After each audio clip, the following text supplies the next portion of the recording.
Welcome everybody to the Arctic Circle, the Arctic Digital Youth Online Gathering. Good morning, good evening, and good afternoon. This gathering is a pre-event for the Arctic Circle Assemble in Reykjavik next week. Together we have with us the youth from all over the world. This is what our intention. Our intention is to bring the voices together before we go to Iceland next week. Before we start this meeting, I would like to turn myself to grandmother Loretta. Please, Loretta, if you would like to open us in this circle with a prayer. Thank you. Thank you, Sister Annette.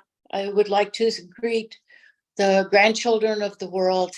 I want to say thank you to you this day for being active, having the time is of the essence. And it is said, I heard one really well-respected elder say, Dr. Jose Barrero say, the world belongs to those who show up. And so thank you for showing up today. I'm going to be offering a word of prayer so that you are grounded and aligned in just the right way. You already are for where you're at today. And I want to encourage you that we have to rise to the occasion for any eventuality. So we have to be prepared at all times, at all day, all night, whatever the time is and whatever you're doing, you always have to be prepared. Those are the teachings that are handed down to us from generations. We are all in healing mode these days.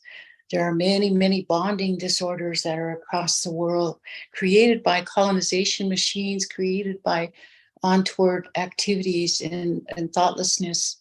And so putting that aside, I would like to encourage you that throughout the world, we have come to be here because we care about one another and because we hold each other in the highest esteem possible. We always want to be touching your faces. So today, I'm going to just share a little teaching here with you.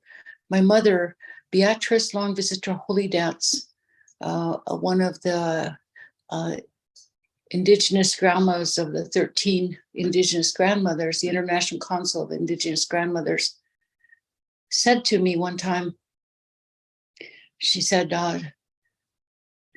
make sure that you share what you have, whatever you have with people, and don't hold back. And she said that she was making sacred food, and the food is medicine for all of us.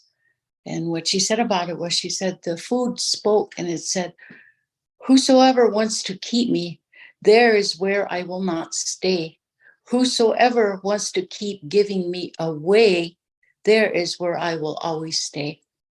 So you take from that it's a walk for alignment and balance, and that if you have something to offer it with the best of intentions.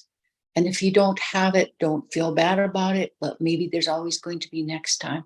Be prepared for any eventuality. So with that, I would like to address the Arctic Circle youth and the intentions that you bring to the world today, or from where you're sitting and from where you're at.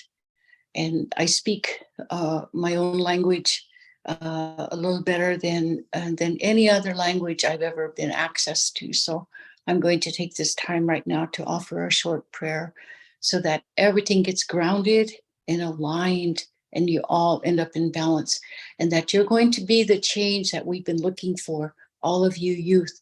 You're the next up, you're the ones coming up, and those of us who are old, we're stepping back now, but know that we have our grandfather and our grandmother's arms around you, and that we are going to be praying for you every day, every minute of your lives.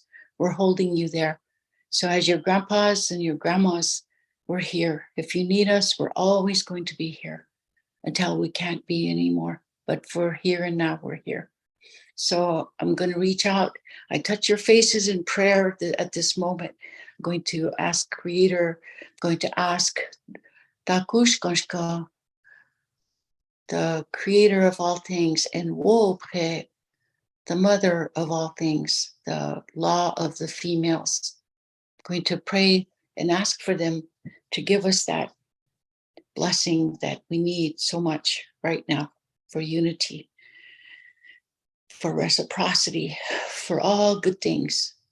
Ohena hechus eho tungashla dewa khatgawa pekile ne chetke onkile homni pi ne chetke tungashla waprekile loniksu yabi ona charge uniata bi shka na wo pre the nakamakatakim kaglitan we chosani wo wangake washte wo blessing wo kikachnive samkha de kontraka ina lena onkapie wo ki jumpte compassion Gashila lena leon betu ki hechus et unichilapi ho lena gashila heche ola kote chitka hechus unchimpi o après kile heche gashila wa khanjaya washdishte gashila our grandchildren ni troka bina jimpi ni troka takwa chimpi yung kasowi chati china we chak uktai watching che in chile na ni trawa na da tona gashila akiokte omniche topic you chati lost to chati lokte hey wables na wo kikachne velana su like that ba kamaye we chati cheko eche ogna gashila lena e chati wola kotonji makasi domnia mani want ta kwakata ona chama kona spe ke cha zuyat gashila oyampi we can't gashla henale was ni ujiel we check ukte utungashla lena ushia lena ngoni chakapi ushia lena unichi lapi lena heche tungashla just any tokyo le wa prekile he wo kie we chose ani lena tungashla heches unichi lapi ona wa blesikile tungashla heche eta wo yukchawashte ste tungashla leta tarjatok Holena henna heche dukte. Ichi gashla hechel. Oya de discoya dukte mokasi tomnia ungoyam kilena. Nie el iuha ungoyapi.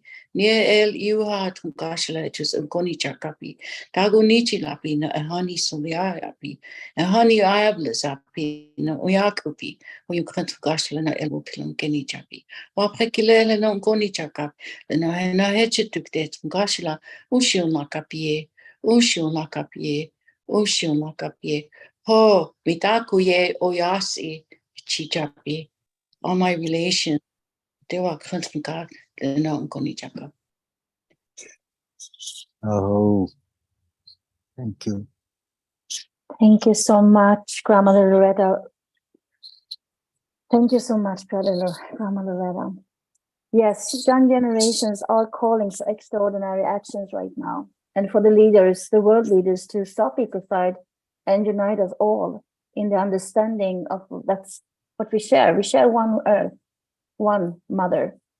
So we are here today to calling out the youth and also to open up this circle for next week to go to Reykjavik in Iceland. There has been a long walk for most of our elders to this point, and I would love to present Grandma Jyoti, the founder of the fountain and also one of the delegates in the Mother Earth Delegation of United Original Nations.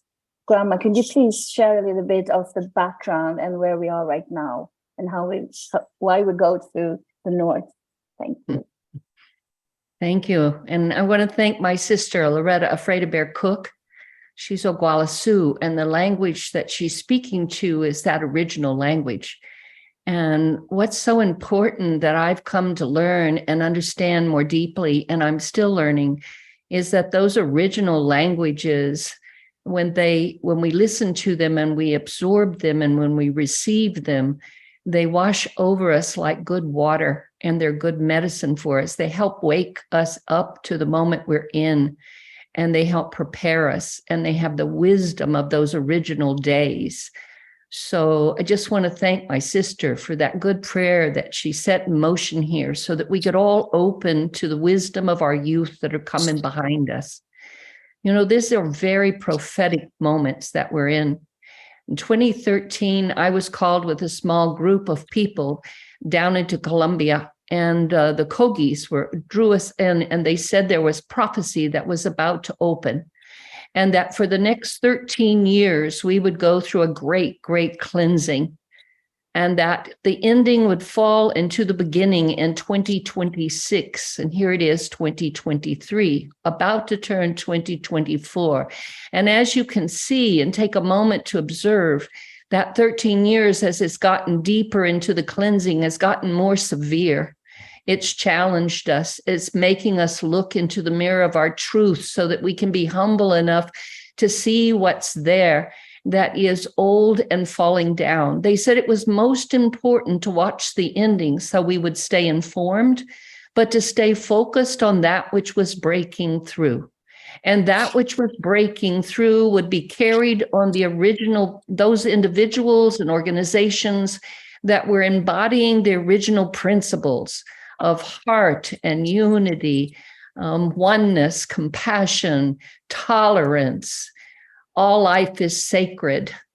These are some of those original principles. And now it's a moment when we must embody them so that they can open their intelligence inside each one of us and bring us back to an original way of life.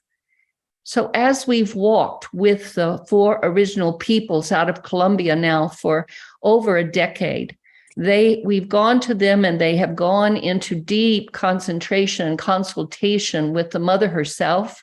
They've gone into the source that gives life and brings form to life here. And it is through that instruction that they come to us, and then we walk that instruction out. We hold ceremony to show our gratitude for what that teaching has brought us. We go back to them, and the Mother Earth gives us instruction again. And so it has been for over a decade that we have walked this way in the fountain, and it's brought us to you now. Right now, the Kogi, the Kaggabba Nation, has received some of that instruction, and they say it is vital at this point that we come to the north, that they are coming now to the north to open the pillar of life there so that they can reset things and call back the elders of this planet so that we can bring back that original state into being. Never before like this have we been in such a critical moment of choice. And so it's calling us to the north. It's calling us to the wisdom of the youth of the north. As Annette has said, and Grandmother Loretta has walked with me for over 3 decades now, as we've stood up for the Black Hills, as we stood up for sacred territories around this planet, because those sacred territories are like acupuncture points on the earth, and they've all been closed. Things have been put on top of them. Our fences have been built around them so that the original people that have that original instruction with how to care for those sacred territories and to keep them active, they're kept from them. They're not able to feed the earth the way she's asked for that, so that the balance and life can be sustained in a good way for all of this creation, all the diversity of its form. So now the prophecies have prepared us, and now they are instructing us, and that instruction is bringing us into Iceland. The mamos right now are in Greenland. They're there to lay down this prayer there in Greenland, and then will come to join us in Iceland. I think they were planning to be on this call with us tonight, but the wireless system there is a little bit not so supportive sometimes to the need that we're hoping to be on a Zoom call like this. So I know the spirit of who they are and the prayer that they're carrying is strong, and it's behind us right now. As we went into Sweden and we met with many of the Friday movement there, and the youth and the wisdom and the clarity that they carry.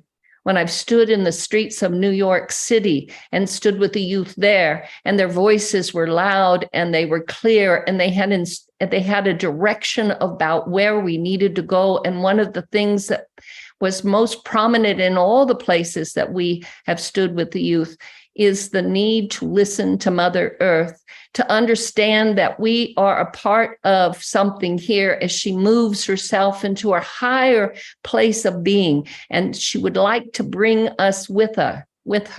Will we get to go?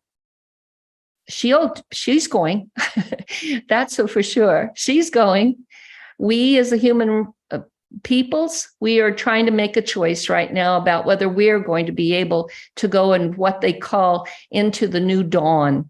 For you see, when this ending falls into the beginning in 2026, those that are carrying and walking with those original principles are going to be opening the new dawn. We're finishing a 26,000-year cycle for the Mother Earth.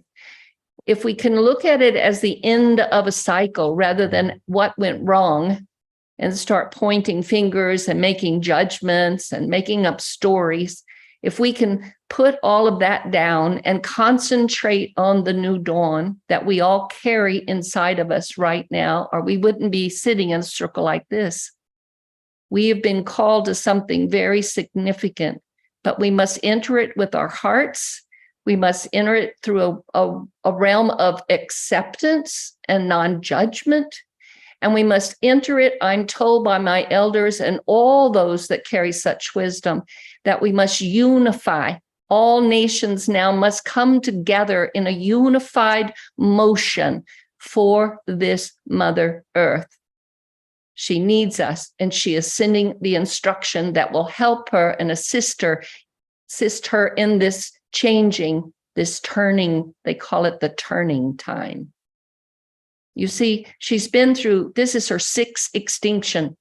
She's finished such cycles 5 other times. So she knows the turning time. And many of us have come to assist her in this turning time because we've been there to assist her before. So we met with the youth there in Sweden. We went to the 50 plus. We sat with the parliament and we listened to them. And as my sister Loretta said, we told them with strong and very confident and very assured kind of instruction inside of us, we are listening to you, and the arms of the grandmothers and grandfathers are reached around you. We're standing at your back. We're standing with you at your back, and we're listening to how you catch the instruction, because you have the plan that is unfolding even as we speak. So I'm excited to come and join you in Iceland and to get to meet the beautiful territory of Iceland. I've seen some pictures and the amazing mountains and streams and the peoples of this beautiful land. So thank you for allowing me to have just a few moments to say that much to you. And now I'm going to sit back and I'm going to listen. Thank you so much, Jyoti. Thank you, Grandma. I see that we have Linnea with us right now. I wonder, Carolina, will you do us the honor to make a presentation of Linnea a little bit short? Could you do that, Carolina? You want to start, please? Sure. Hi, everyone. And so amazing, Linnea, that you're here with us. The first time I met Linnea, it was actually at a blockade protecting forests. So Linnea is an amazing person, activist, a woman coming from Luleå up north, and dedicates so much time and effort in protecting our mother and our earth. So we're really happy, Linnea, that you're here, and to hear some updates from you, what you're experiencing.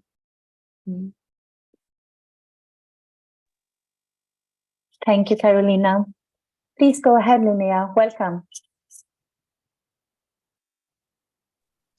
Thank you. So, I live in the north of Sweden right now. I live in Kiruna, which is very far up north. We have already snow, so that's why I'm still in a lot of clothes. So the situation up here is really bad when it comes to the environment, to the climate, the forest. So what we have up here is kind of a green colonization. the north of Sweden have always been a place for the indigenous people of Sweden, the Sápmi, and for decades, the Swedish government have used this area for their own good. And they have been planting mines, they have been cutting our forests, they have built these really big river dams so that the rivers can't flow naturally anymore. So this is very, very sad. And the thing is, it's not getting better. We still have a lot of problems. Actually, we have cut so much forests that just in less than 10 years, if we keep cutting at this rate, we won't have any natural forests anymore. They will be gone. And just the other day, the Swedish government said, yeah, we need to build more mines. And they've recently accepted a new mine just close to where I live, which will be, yeah, it will be a mine that maybe will live for 20 years and the ground will be destroyed forever. And I suppose a lot of you people heard about Gállok, maybe. Anyway, it's a mine near Jokkmokk, where it's a really, really important grazing land for the Sápmis. There are a lot of Sápmi villages that live there and have their grazing areas for their reindeers. It's also a really important place for the biodiversity. I have been there myself doing surveys of the red-listed species there, and there are lots of them. So the situation is that the Swedish government wants to open a mine there, and this mine will leak heavy metals into the nearby river. So it will basically destroy most of the drinking water up here. It will destroy the grazing land for the reindeer herders, for the Sápmis, and for not only one, like the Sápmis are in villages, and not only for one Sápmi village they will destroy the grazing land, but for many. And it's also a really important place for the biodiversity. And it's only, well, the living, the life of that mine is supposed to be 14, 16 years. So that means that 14, 16 years later, they will have destroyed the whole area. And it will just be destroyed forever, kind of. And those natural and, well, this reindeer herding that have been here for thousands of years, and it's just a really environmental friendly way of living. Well, they will destroy that and instead have a mine that will only live for 14 years. It makes no sense. But still, the government wants it. And it's not only Gállok. There are so many others that are, just like, there's a mine here close in Vittangi. There's another one just a couple of kilometers away, also from where I live right now. So, and also a big issue up here is, well, everyone now wants, well, a lot of people are talking about the Green New Deal, the green transition, which sounds great for many people, but in many ways it can also be very bad for the environment, because up here we have built a lot of windmills. Well, it's good, you get green energy, but they also destroy so much forest, so much environment. So, they put up the windmills and they make these huge parks that are multiple hectares big. I think they're actually building the biggest one in Europe up here right now. and they are building it on reindeer grazing lands, so the Sápmis don't like it, and it destroys tons. And it's not only, well, no, they clear cut the forest to build windmills, so the biodiversity goes away. No one wants to live there close to the windmills. And also it's, yeah, so it is really, really bad. Sorry, I don't really know what I'm supposed to talk about. So what do you want to know now? I talked a little bit about what's happening up here. Thank you so much, Linnea. Thank you so much.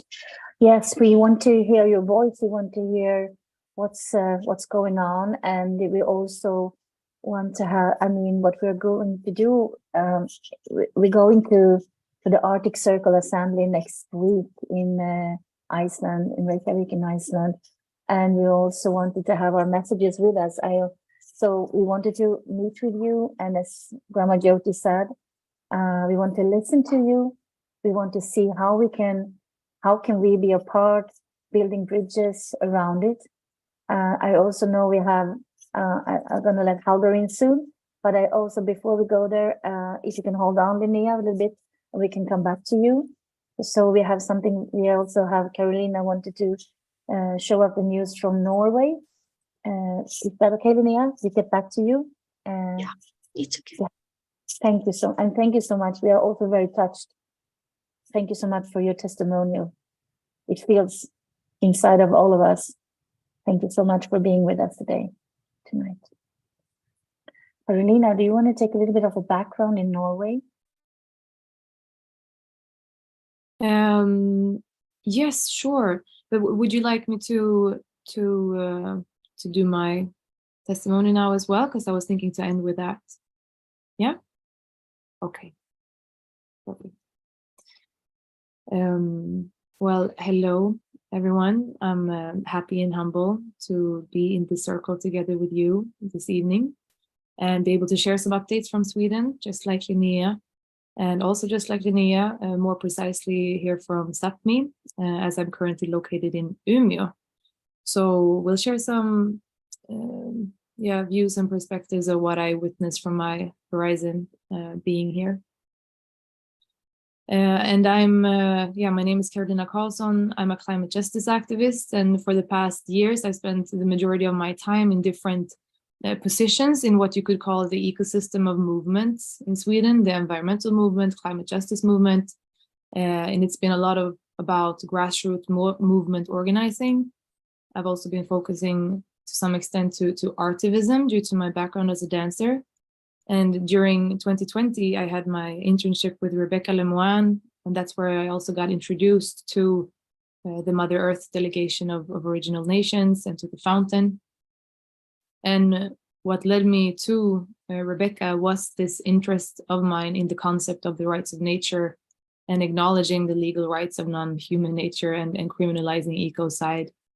And today I work at Greenpeace as a campaigner on forest issues, where I, in my role, focus on collaborations and alliances with grassroots movements and indigenous communities. So I'm thinking that that's where I can start off with this update to highlight this mission that we have to protect the crown of our home, of our planet, of our body, also known as the boreal forest belt. Because this is obviously the home of many of our co-species, but I think it's often forgotten that it's this crown, it's this belt that actually stores more carbon dioxide than all of the tropical rainforests around the globe do combined. So to safeguard these ecosystems constituting this crown is crucial in order to avoid the tipping points that risks leading us onto a path where the Earth's climate system and ecosystems are facing collapse.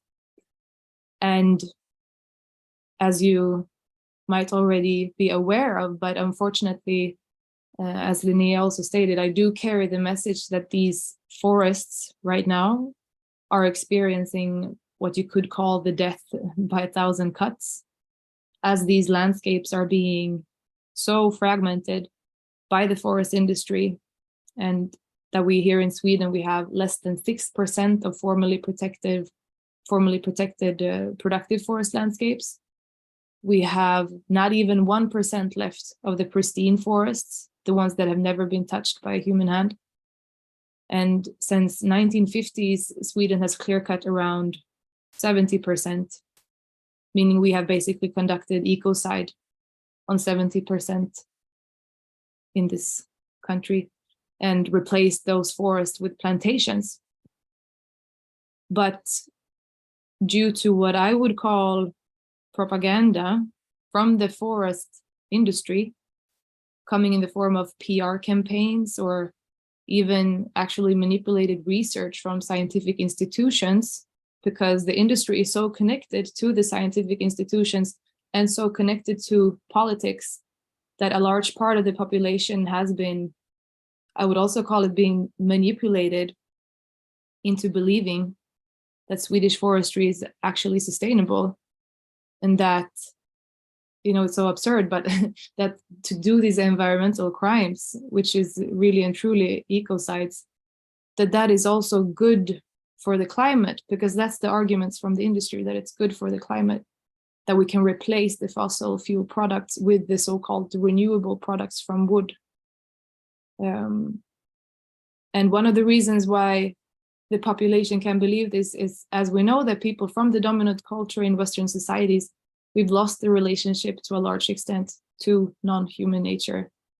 And we have an understanding of ourselves as separate and perceives nature to be a dead object ready to be transformed into financial profit.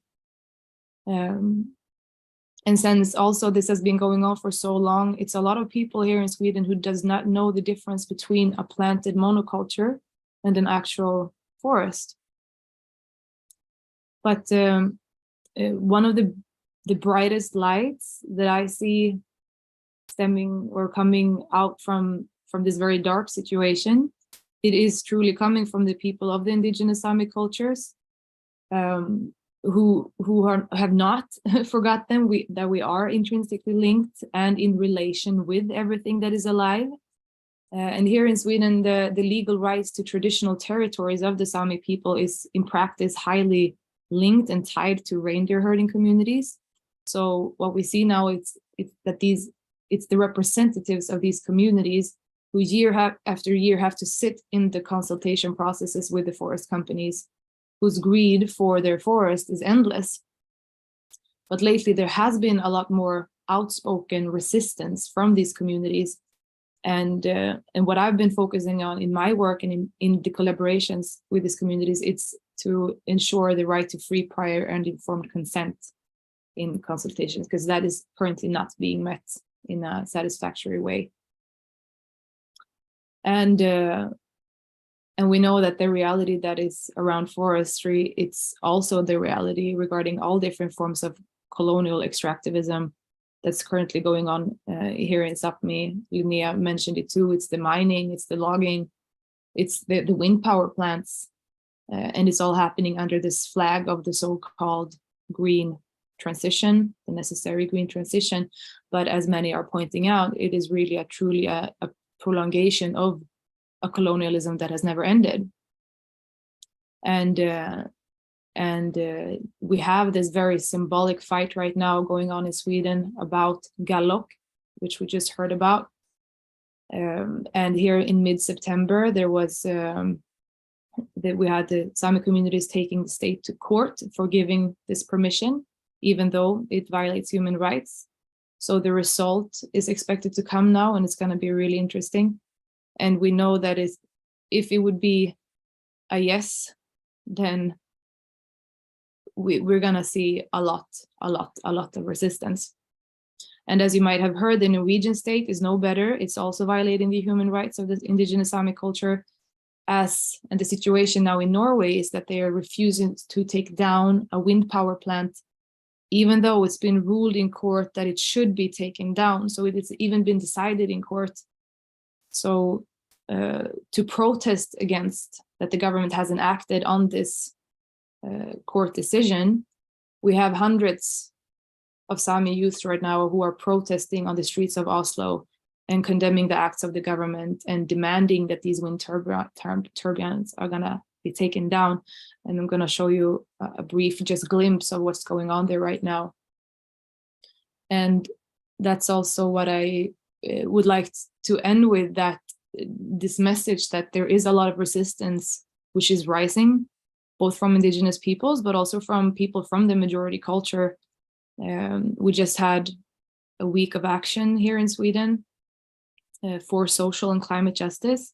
That was the framing, where over 100 organizations and groups took action to highlight the planetary emergency and how it's interconnected with social justice.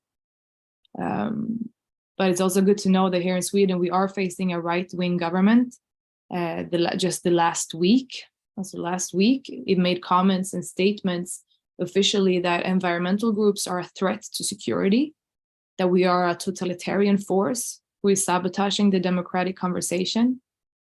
We have 5 people right now, one of them being my partner, having been in jail for about a month now for a peaceful climate protest. So there is a trend that the democratic space is shrinking, but we also see a trend that more and more people are showing up to defend it. So my intuition is saying that we have only started to scratch the surface of the people power and the resistance that will take place here. Yesterday, we saw that Greta Thunberg, the famous Swedish activist, she got her second conviction for doing civil disobedience by blocking fossil transports. And that was an act done with a very promising youth movement claiming the streets now, who is called Take Back the Future. And my heart is really, truly with the movements, with the Sámi communities, and I will do what I can do in my power for the coming years to safeguard this crown of our home. Thank you. I'll stop my update there. We can go move on and see that clip.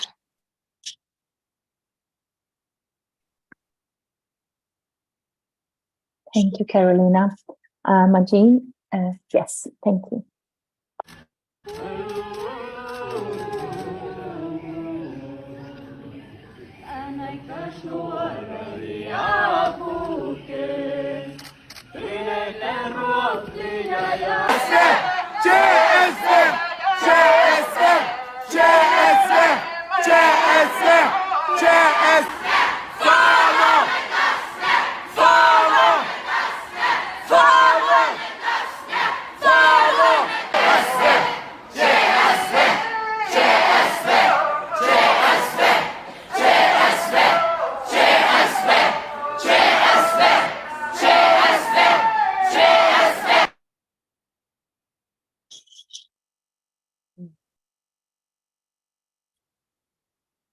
So that's the new generation.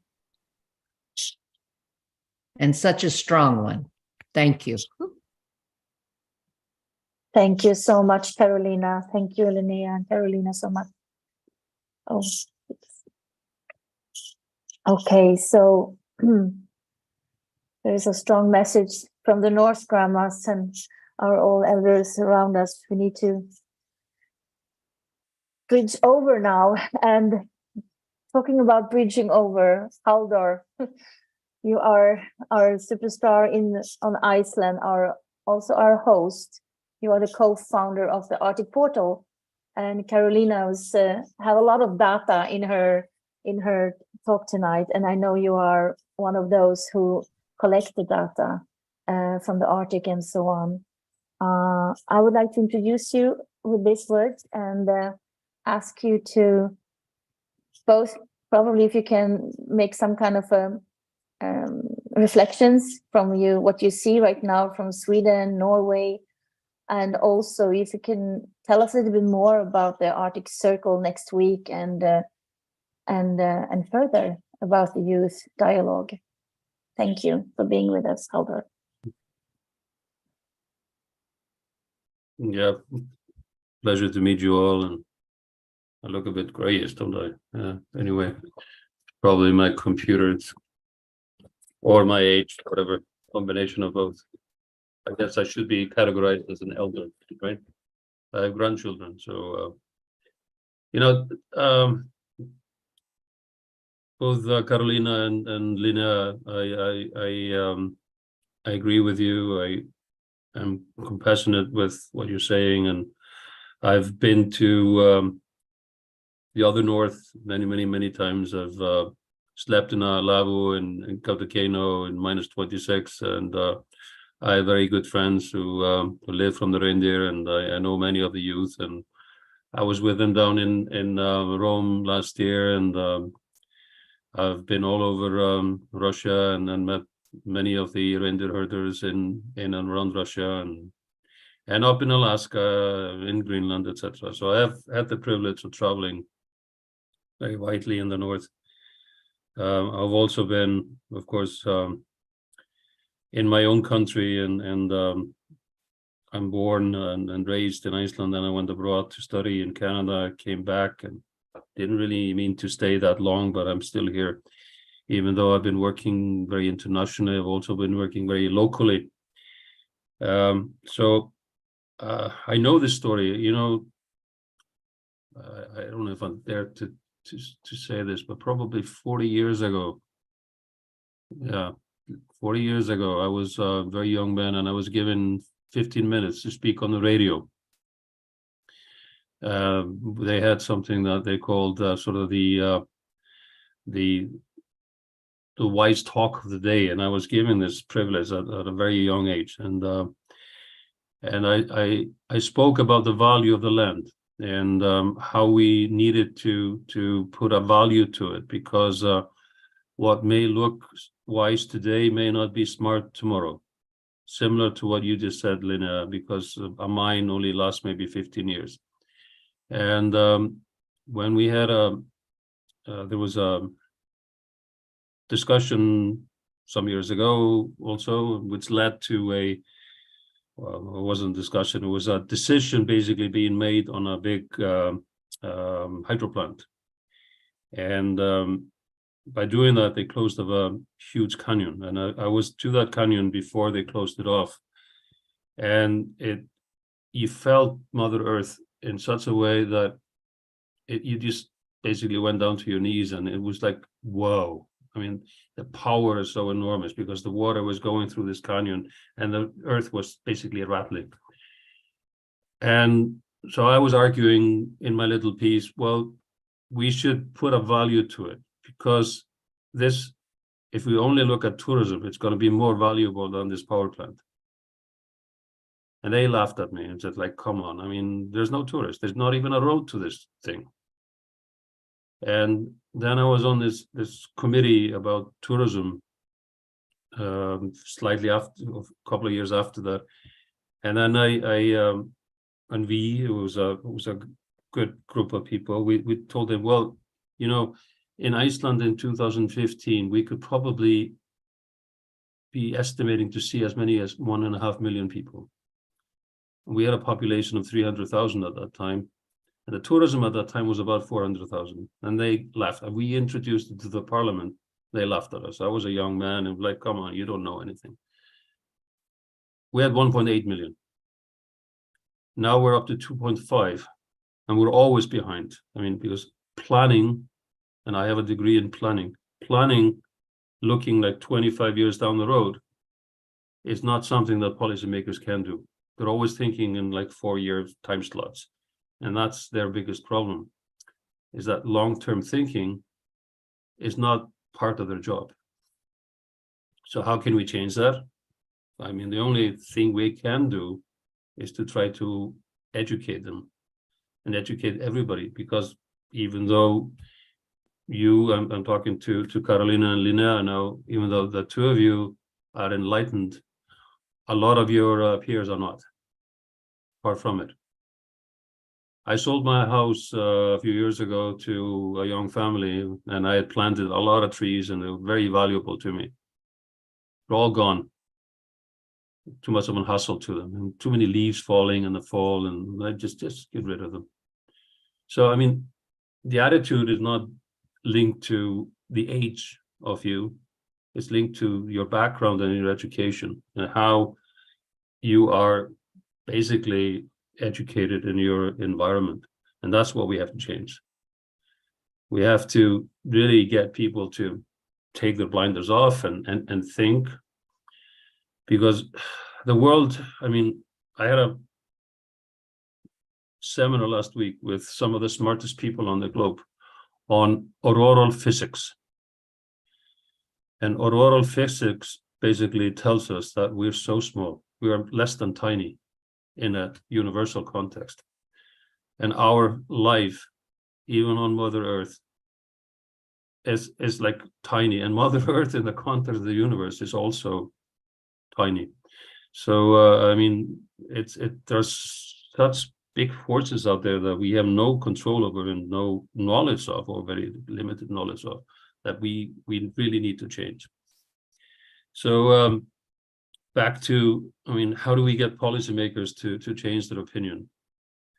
I had the privilege of working along with some good partners, both in Norway and Sweden and Finland, on something called the EU Arctic Information Center some years ago. And we were trying to get the EU to understand that the world is not black or white. There are complications, and we have to think about things from all different angles. And we tried to contribute to an EU Arctic policy. Then, strangely enough, 2 years ago, the new EU Arctic policy was presented by then Michael Mann at the Arctic Circle. He was the Arctic ambassador at the time. And there's a lot of good words in the policy. I mean, it says oil and gas should stay in the ground, and coal should stay in the ground, and we should honor the indigenous people, etc. And we should turn green. And then he was asked, well, if you're going to turn green, where are you going to get those minerals? Well, we were thinking northern Norway, Sweden, and Finland. And then one of the Sápmi leaders stood up and said, sorry, Mr. Mann, you haven't even talked to us. That's our land. And this, in principle, is the problem of today. We don't always communicate. We don't, I don't know if it's not we trust each other. It's just like we don't listen to each other. I think that's the problem. We don't listen. We may talk a lot, but then we don't listen to what the other person says. So it's like, these problems just become bigger and bigger. You see it in Ukraine, Russia now. You see it what's happening in Palestine. It's just absolutely terrible. So what can we do? I don't know. We have this big brother complex, and it's getting bigger and bigger. They're listening to you, Carolina. They're listening to you, Linnea. I mean, they're listening to me, and I know that. And but what can we do? I was receiving emails today from colleagues in Russia, because a scholar in the UK is publishing a very high-level article to be introduced at the Arctic Circle about the problems of expert-to-expert and person-to-person communication, and the fact that the Russians were not allowed to speak to the West, which is complete propaganda, because it's the other way around. And you know, Sápmi people know that the Sápmis in Russia, they're not supposed to talk to them. And my good friend, who is the director of the International Center for Reindeer Husbandry, got a phone call from his bosses to tell him, you don't speak to Russians. So, I mean, we are just building these walls as we go, making the world more complicated. I don't know why. I think there must be a hidden agenda that we don't always realize. But how do we turn this around? Again, I think it's by increasing knowledge, by increased communication. So I'm very happy that the delegation is coming to the Arctic Circle, because the Arctic Circle is a gathering of probably this year 3,000 respected people from around the world, actually. Many of them Arctic leaders. There's, I think, 7 environmental ministers coming actually to the show this year. It's a bit of a show. And there's the president of the COP28. He's coming, and we might have an opportunity to speak to him personally, as far as I know. And then, yes, we're going to get the Kogi mamas into the panel, and they're going to be able to speak to probably most of the people at one time, which of course is, to be honest, more than I expected. So make a long story short, the best way, and in my opinion, the only way to make changes is that we communicate and we increase our knowledge. We should not underestimate science. We at the same time, we have to make sure that the science is interpreted in the right way. That's the problem with science. You can always often interpret the results in many different ways. But then our mission is to gather enough resources and gather enough partners to communicate it in the way that it should be communicated. And that's where I've been trying to work for the last decades, is to be non-biased and providing the information in that format. So I'll stop there. It's been fun to listen so far, and I think it's going to be even more interesting to follow up. Thank you very much. Thank you so much, Halldór. Thank you.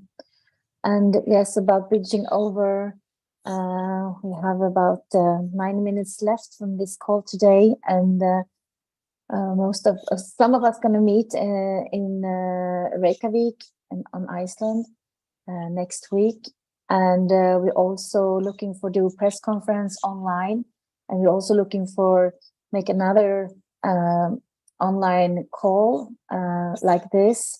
So we hope that everyone will be with us on the journey. I think that I want to go around the Jyoti. Do you want to say something, please, Rama?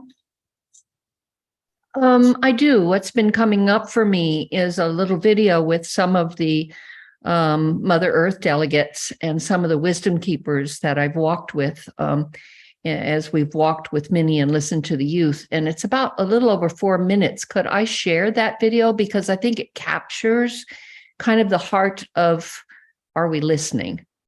Is that all right? Margine has it ready for us, if you agree. Thank you, Grandma. Please go ahead.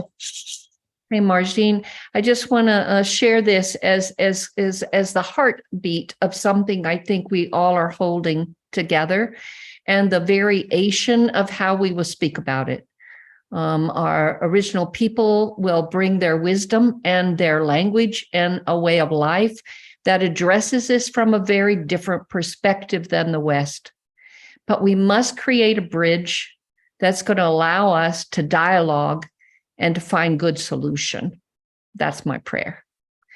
So Margine, if you'd show this little video, maybe it will have a way of capturing some of the heart of what these young people have been sharing with us tonight. And thank you, Halldór, for what you're bringing together there, because you're making a bridge.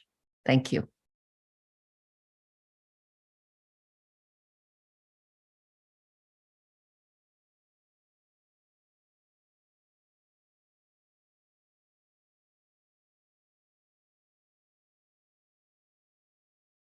Can't hear it. No sound. Margine, there it is. Mm-hmm.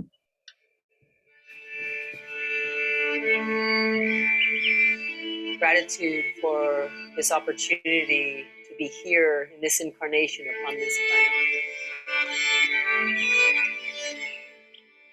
Gratitude to the gift of life we've been given, to all our ancestors lined up behind us. We are the reality of their dreaming.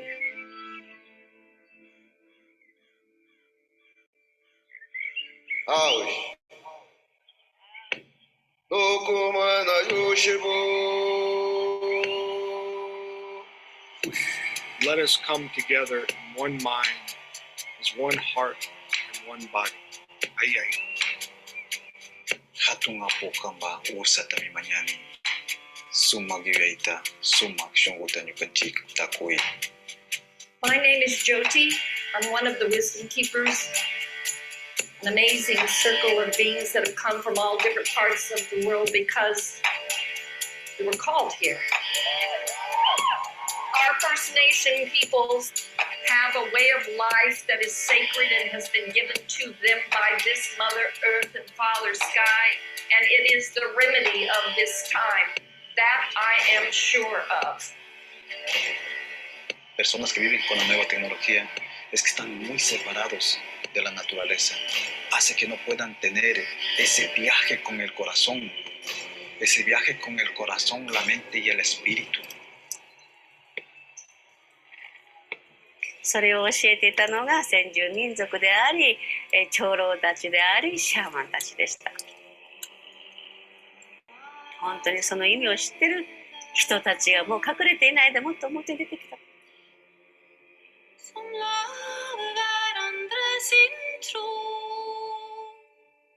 Our mother is crying. She is literally crying to her children for help.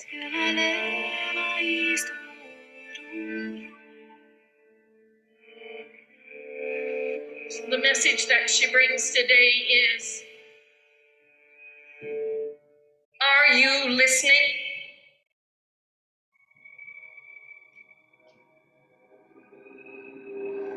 Allow yourself to feel.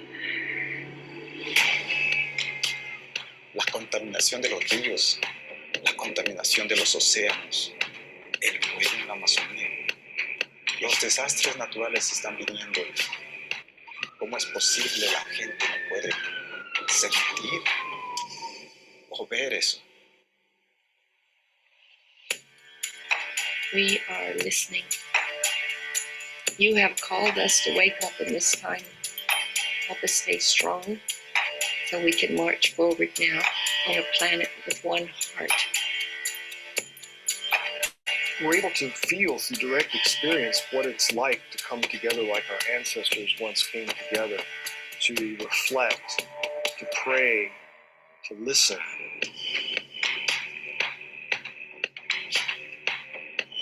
Es por eso los indígenas estamos viajando a muchos lugares para poder ayudar, para que la gente pueda conectarse con la naturaleza y especialmente con su corazón.